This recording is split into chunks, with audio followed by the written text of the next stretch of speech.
جواہر رمضان، جواہر رمضان، جواہر رمضان، جواہر رمضان۔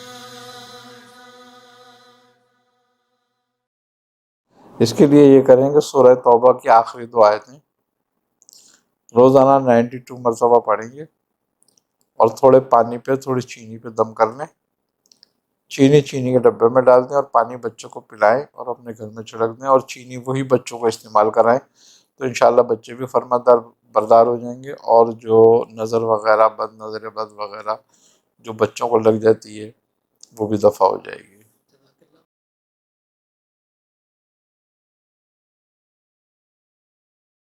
روزانہ رات کو سوتے وقت جو ہے سورہ طارق 3 دفعہ پڑھی جائے، اور اپنے سینے پہ اور ناف پہ دم کی جائے، تو انشاءاللہ یہ بے خوابی دور ہو جاتی ہے۔ اس کے علاوہ برے خواب آنا بند ہو جاتے ہیں۔ اس کے علاوہ خواب میں جیسے کہ بہت سارے لوگوں کو ناپاکی ہو جاتی ہے، نائٹ فال وغیرہ ہوتا ہے، اس سے بھی محفوظ ہو جاتا ہے آدمی۔ جواہر رمضان، جواہر رمضان، جواہر